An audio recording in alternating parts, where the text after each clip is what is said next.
What we do is we begin the conversation with, how can we help you get the most out of your charity work? We are not selling them a set of ideas or an organization, but rather a framework to respond to the causes they care about. Welcome to Get Unstuck and On Target, the weekly podcast that offers senior leaders insights and strategies to not only lead with competence and vision, but also to achieve groundbreaking results. I'm your host, Mike O'Neill. I coach top-level executives on the power of ethical leadership to forge teams to be as united as they are effective. In each episode, join me for insightful conversations with leaders just like you, providing practical advice to help you get unstuck and propel you and your company forward. Let's get started.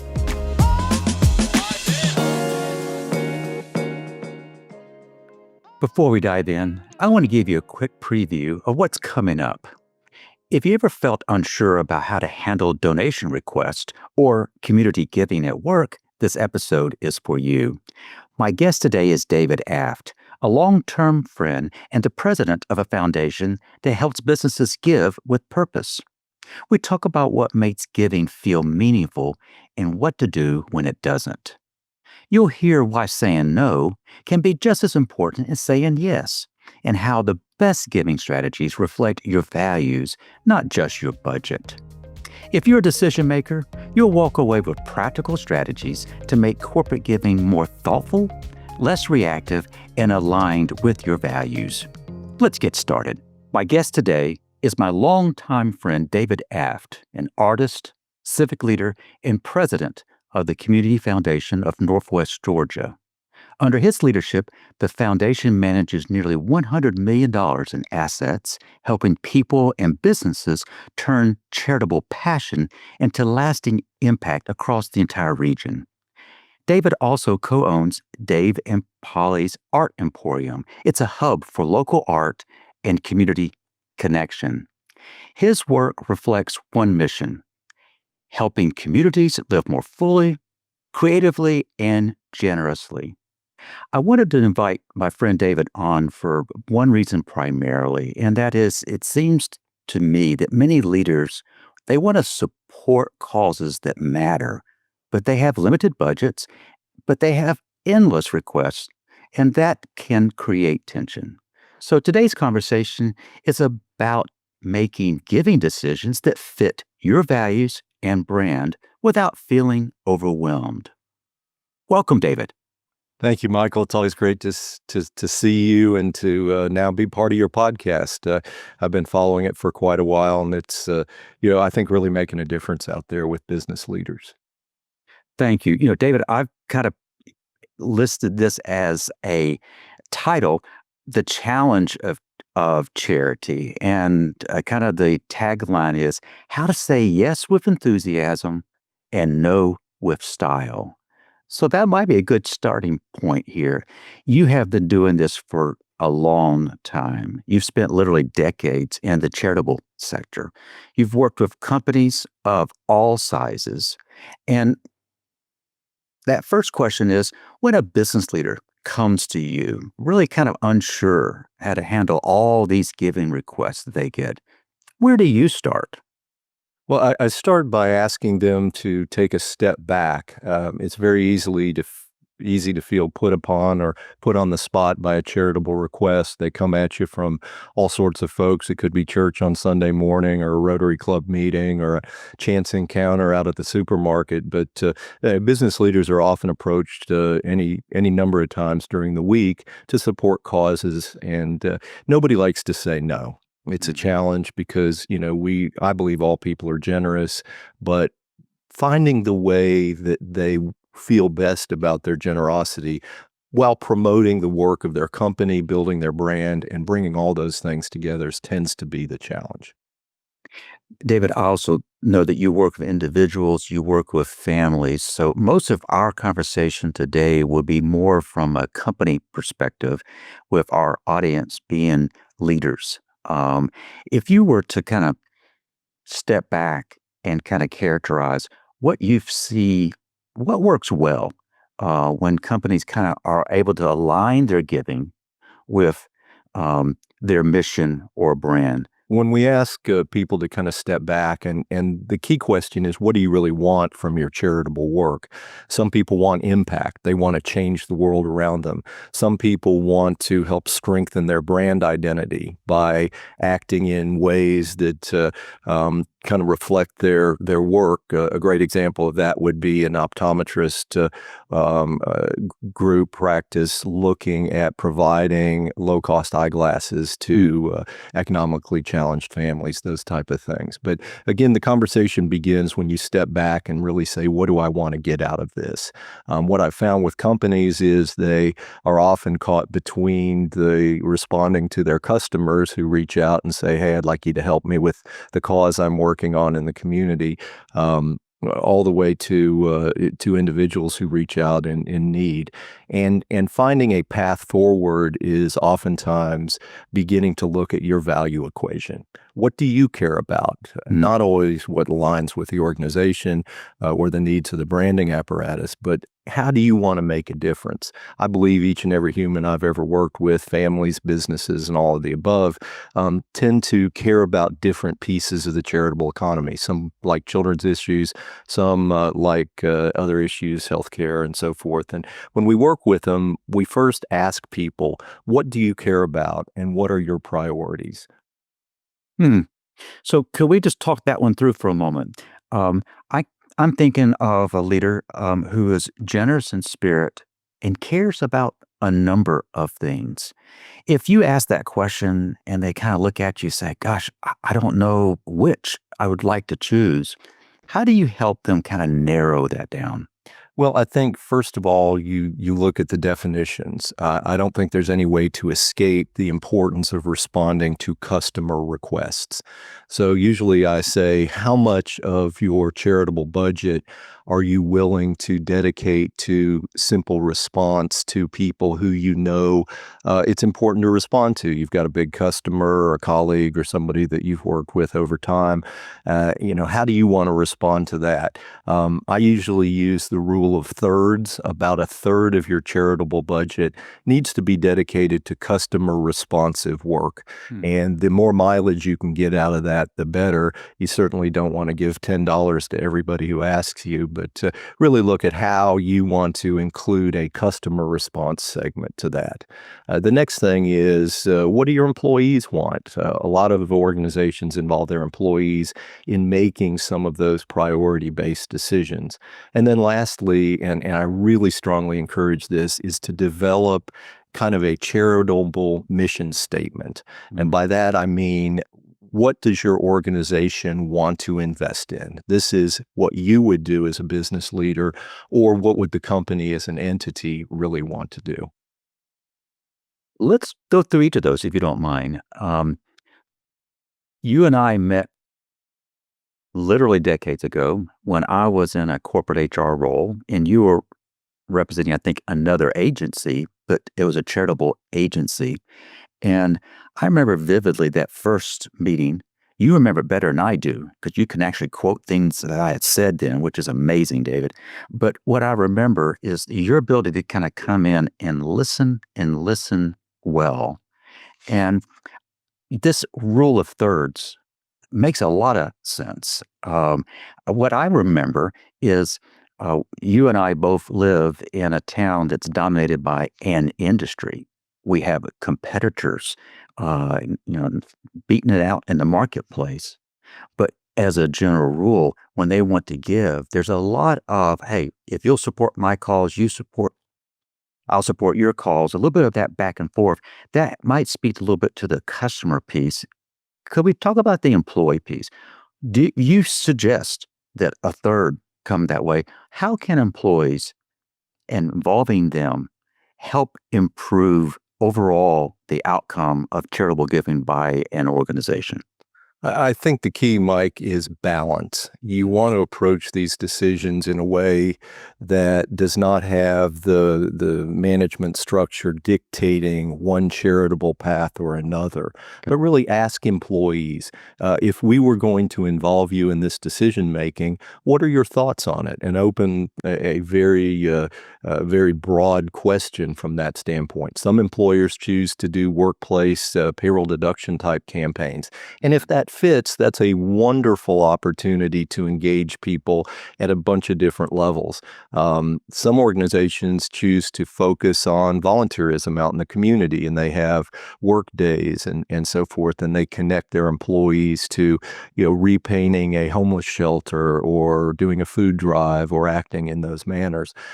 Where they're most successful is, and you used the word earlier, listen. I think management is at its best when it listens to the people that it works with rather than deciding what's best for them and then doing it. So sitting down, form a small group of people representative from all the points in the organization and say, if you could make these decisions on our behalf, what do you think would work best? Some company cultures are great on work days and pizza parties and those types of things, and others are just so darn busy that those things often become an imposition. And while employees will go along with that, it's not where their heart is. So again, the beginning is to listen to the employees and figure out some way to do it. There are a host of organizations you can partner with a host of opportunities, from everything from work days to different types of charitable campaigns. Some of them are fun, where they do a charitable event and they organize a one-time fundraiser or a food drive within that. It's a way of really focusing so it doesn't become a huge impact on their schedules and their calendars, because you don't want people souring on the idea of charity because it's just added to their list as another corporate expectation. So, David, let's talk a little bit about the concept of a community foundation. The foundation that you lead is not a foundation for just one community, but quite frankly, for an entire region. We have listeners literally from all over the world. Uh, I last count, it was 60 plus countries. We have listeners who are listening in. So it might be different in other countries, but in your line of work, community foundations, what is it about a community? What is it about that foundation, a community foundation, that would resonate? Why a leader might say, let's put our money with the foundation versus maybe some other approach. Well, I think one of the things that makes community foundations different is our orientation with donors. We become part of their strategy team. Mm. When I worked for other charities, I'd sit down and I'd have my briefcase and my warm cup of coffee, and I'd look into their eyes and go, I have this cause. Will you help me? And, of course, they're saying yes, they're saying no, they're saying, well, wonder what circumstances.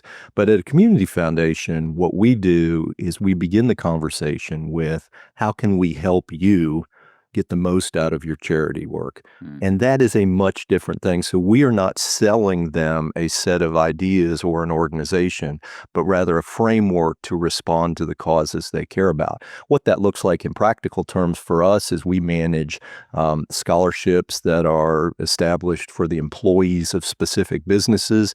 We have some outward-facing scholarships where companies have created them in alignment with their mission statement. We have a large medical management company that provides scholarships to their employees' children, oftentimes children, to pursue work in the medical arena. So they are aligning their business identity with their charitable things. But I've often said that, people hear the word foundation and they think big pile of money or a big room full of money. I'll get my wheelbarrow and my shovel and I'll meet you there and we'll get some of that. But in the approach that we have, a community foundation is many rooms full of money, each with a different purpose. Some are endowments, some are church-based, some are working with educational institutions to manage money. At the end of the deal, the conversation begins with asking, how can we help you reach your charitable goals? So if the conversation started with, I'm not quite sure, and with your help, they are able to come up with a plan that is much more strategic. What do you observe? What works for them, and why it would be in their best interest to kind of be looking at this strategically? Well, strategically, I mean, hopefully at the point in the future where your charitable program is doing all that you need it to be, it's responsive but also rewarding. Mm. And, what that kind of looks like is, how does it support the morale of our employees? How does it help us tell our story as a corporation better? I was at a conference a number of years ago, and I believe this to be true, but it makes sense anyway, that the McDonald's Corporation, Ray Kroc bought the first McDonald's and he turned it into all the others. As they grew as a company, they were consistently asked to support little league teams and other community-based things. And as America's hamburger stand, it felt almost critical that they respond to community-based requests for funding, but they found themselves overwhelmed. So they took a step back, as I suggested, and they looked at their corporate value system and they said that McDonald's hamburgers is really about a family event, a family evening, and that's where we place a great deal of value.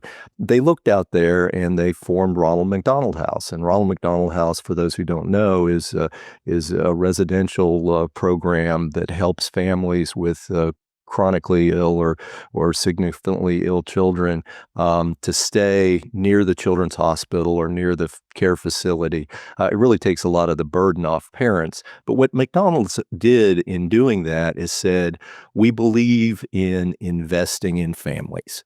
And so the charitable strategy became an echo and an amplifier for their value system. And so it allowed them, as you pointed out earlier, to say yes with a great deal of enthusiasm, but also to say that's a great cause, but we have focused our efforts in the following. The outcome of that is it's a brand builder. I mean, pure and simple, and there's nothing wrong with that. I've had folks over time ask me, David, is it problematic to want to derive some benefit from our charitable giving beyond the impact that those dollars or those volunteer hours have? And the answer is simply, it's a win-win situation for corporations. So back to your original question, I asked them, what do you care about? Hmm. And what may align with your business identity? As I'm listening to you describe what's going on in your tenure with the Community Foundation, it has grown and grown and grown. And that would hopefully be an indication of generosity of the folks in our region. What is the overall status of charitable giving currently? Mike, I think it's first of all, I mean, and this goes to your listeners abroad. Charity is a reflection of who we are and what we do. It's been one of the most important engines in building our civil society here in the United States. Over time, tax incentives that have encourage people to charitably give have changed. So that has had an impact. Mm-hmm. The tightening economy, inflation, the reduction in disposable income by many families has all changed the way people give. All of these things kind of coalesce around it. What the national statistics show, and I just saw a report that in 2024, this is from a publication called Giving USA, Mm-hmm. that a little under $600 billion was given to charities in 2024. And while giving was robust to foundations, estates, and other things like that, individual giving by middle-income people has dropped for the second year in a row. And that is a real challenge because you see that erosion. The state of charity is good. However, we have put a great deal of responsibility in the hands of public charity as we have deleveraged the tax load, which taxes used to pay for a great deal of human services, especially humanitarian stuff and arts and so forth. That change has made the work of charitable enterprise different. It's really put a lot of weight on it. I was working with an organization recently, a daycare center, and they really said it's very difficult for us to find the best director possible because on one day they have to be an expert in childcare, but then the next day they have to be a CEO and look at funding, look at management, look at the legal aspects of it, and manage board members. So the complexity is a challenge. I think going forward, we're going to find that the quality employees and leaders that we need in the charitable sector are going to require us doubling down on our commitment to the very business elements that support those humanitarian things. The nature of your work, you probably have to explain what you do and what your organization does. Our conversation is only kind of touch the edges of that. What might be something that you would like to share with our viewers and listeners about charitable giving that might be beneficial to them? I always encourage people, again, to step back and think, why am I doing this? If it's to promote your business or to change the way people perceive what you do, that's great, but it helps to know it going into it. If you want to make difference for children at risk, but really care a little bit less about the plight of the elderly, then make sure that you've had an internal conversation or shared with your family or your business colleagues or your partners. Your biases and your perspective. I don't think in the charity world it behooves any of us to either oversaturate our giving or dilute it to some degree where you don't feel like you're getting the satisfaction. There's got to be part of that. I've met people along the way that they're giving away a lot of money, but they don't feel good about it. And oftentimes it's just because they've not taken that moment, that pause, if you will, to say, why am I doing this? What are my goals and objectives? And at the end of the day, what am I going to feel best about? Charity is essential. It's connected to everything we do. And I've said many, many times, it's not just what we do, but really who we are.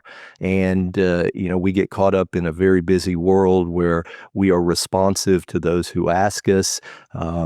People hate saying no. They certainly hate saying no without style, meaning their commitment to getting it done right is just a function of a budget and making the numbers fit. But again, working with people, it's amazing what happens when you connect their passion with a purpose, and then it kind of takes care of itself. At the end of the year, if you're not satisfied with your charity, then it's just transactional.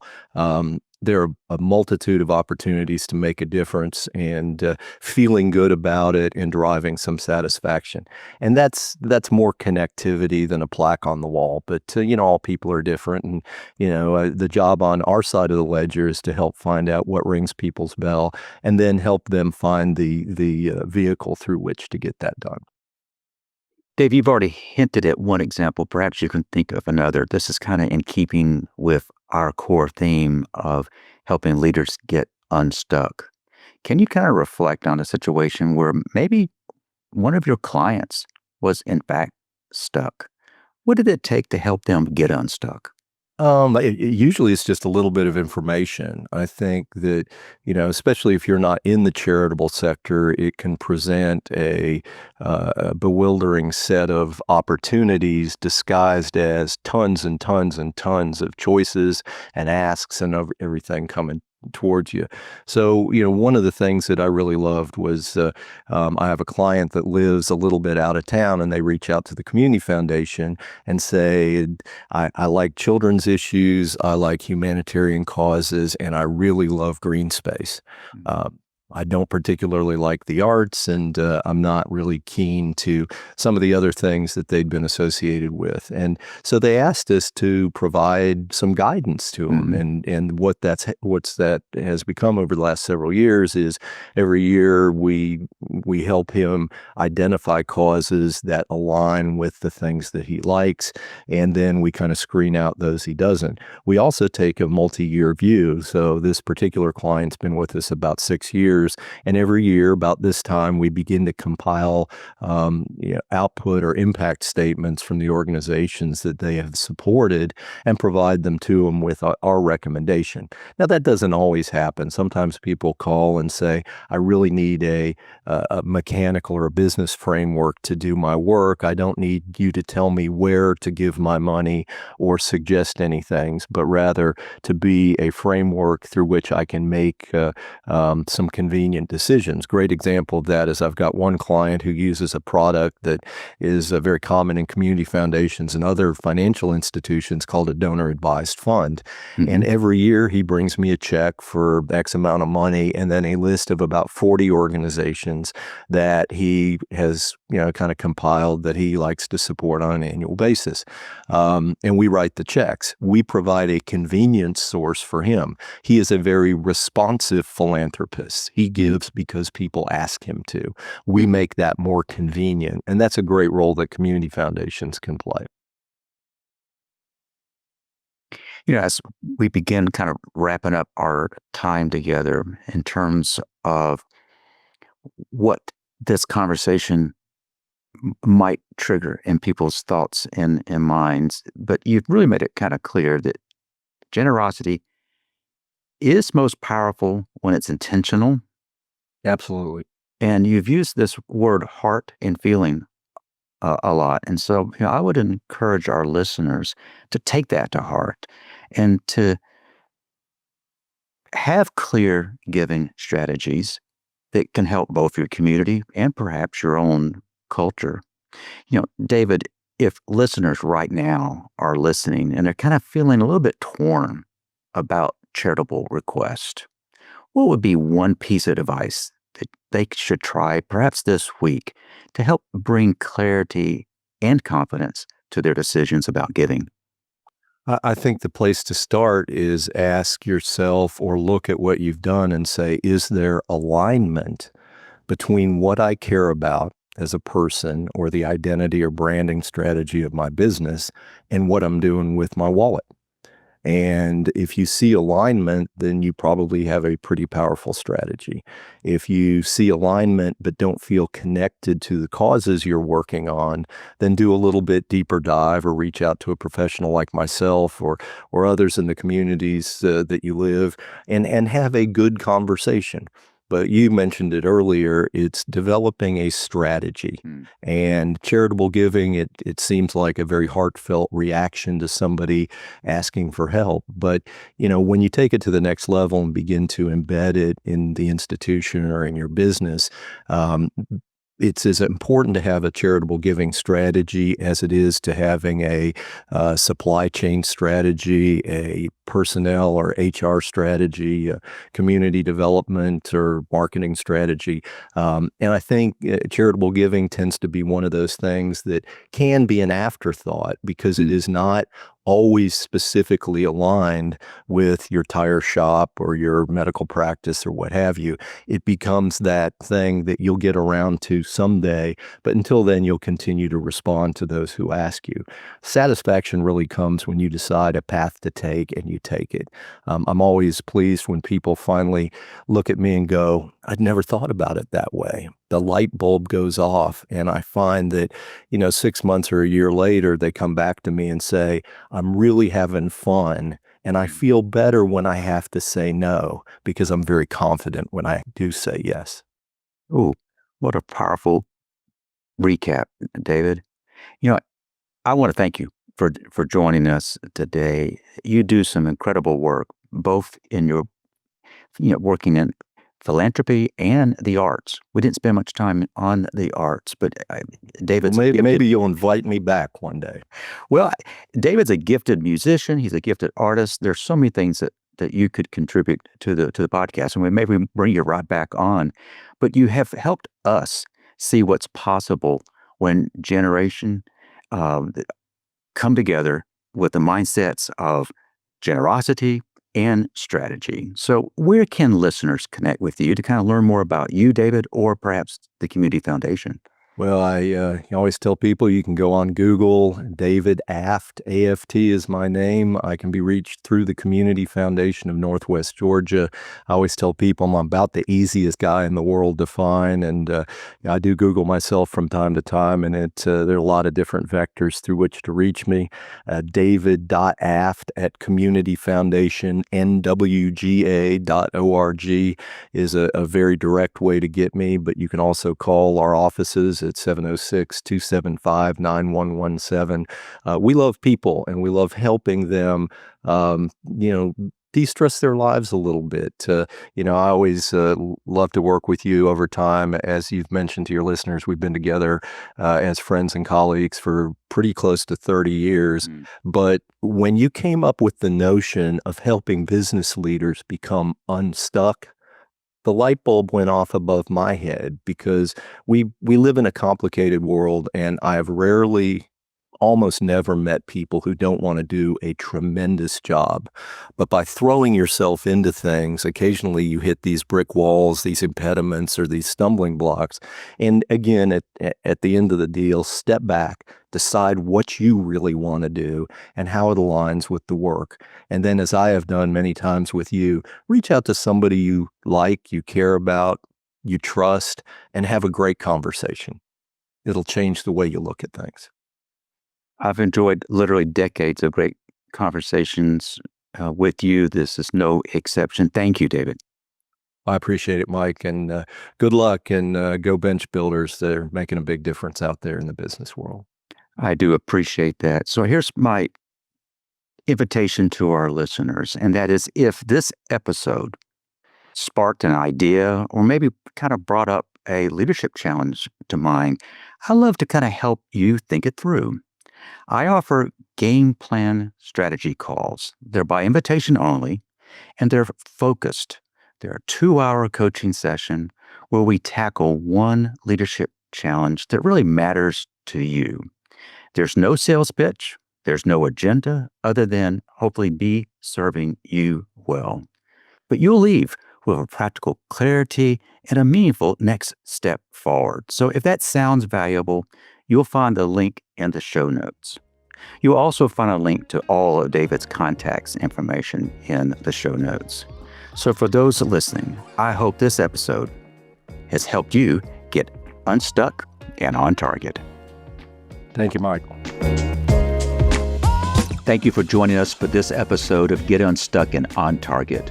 I hope you've gained insights to help you lead with confidence and drive your organization forward. Remember, at Bench Builders, we're committed to your success, your leadership excellence, and your strategic growth. If you've enjoyed our conversation today, please leave a review, rate, and subscribe to keep up with our latest episodes. This show really grows when listeners like you share it with others. Who do you know who needs to hear what we talked about today?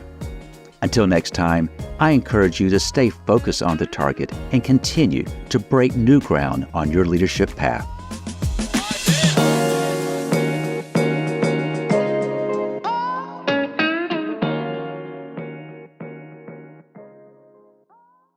This show is powered by Media Leads. To get your next great podcast produced, go to MediaLeadsCo.com.